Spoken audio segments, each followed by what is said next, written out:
아이를 키우는 과정에서 궁금한 게 있어요. 우리 아이들을 도대체 어떻게 키우고 싶은 건데, 어떻게 훈육을 해야 되는 건데 라고 했을 때는 우리가 아이들을 체벌하거나 처벌하는 방식이 아니라 과학적인 방법으로 좀 해결할 수 있다.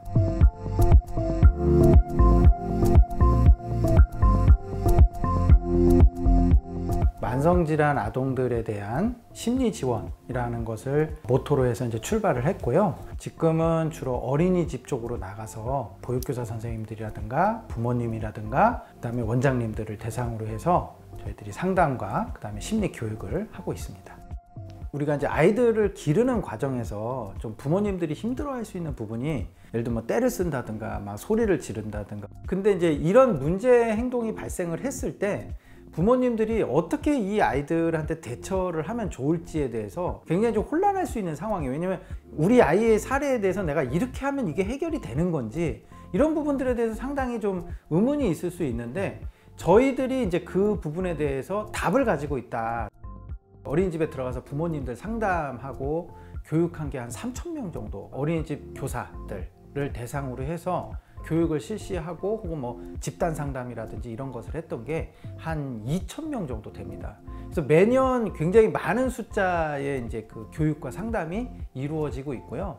어린이집에 나가서 상담을 이제 많이 하다 보니까 아이들이 이제 발달 검사에 대해서 좀 궁금해 하시는 측면이 있었어요. 이제 발달 검사를 좀 해드리고, 그 다음에 30분 정도 저희가 해석 상담을 해드렸어요. 그런데 이게 반응이 이제 너무 좋은 거죠. 제가 하는 그 상담의 핵심은 행동과학이라는 것에 기반해서 이제 심리 솔루션을 제공을 해드리게 되는데, 그 심리 솔루션대로만 해볼 수 있다면 굉장히 놀랍게 변화하는 것을 체험할 수 있다. 우리가 훈육을 한다고 할 때 우리가 좀 뭔가 착각을 하는 게 뭐냐면은, 우리는 아이들을 로봇으로 기르기 위해서 훈육을 하는 게 아닙니다. 그러니까 너 이리 와 그럼 이리 오고, 저리 가 그럼 저리 가고, 우리가 그런 아이를 기르는 게 목표가 아니에요. 그럼 우리가 아이들을 어떻게 키워야 되냐 그러면 생각하는 아이로 키워야 되는 거예요.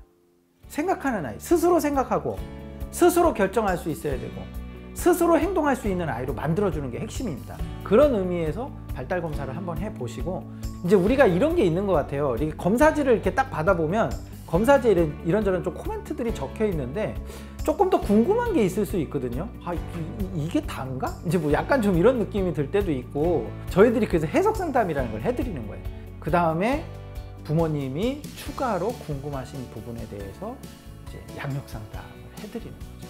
석사까지 대학원을 마치신 선생님들을 저희 전문 상담사로 모셔서 그 팀을 이루고 있고요. 행동과학에 기반을 한 상담을 해야 되기 때문에 선생님들하고 같이 사례 연구도 하고, 또 모여서 스터디도 하고, 또 그리고 이 스터디를 해야지만 저희랑 같이 할 수 있는 전문 상담사로서의 자격이 주어지는 거죠. 부모님들이 아이들에 대해서 어느 순간에 확 너무 미안해가지고 막 눈물을 흘리실 때도 있고, 선생님들도 마찬가지고. 그러니까 그 미안하다는 게 꼭 뭘 잘못해서 미안하다기보다는, 아, 내가 더 잘할 수 있었는데, 그런 어떤 탄성이나 눈물을 필드에서 이렇게 탁 만날 때 그거에 뭐 정말 돈으로 그거를 가치를 매길 수가 없죠.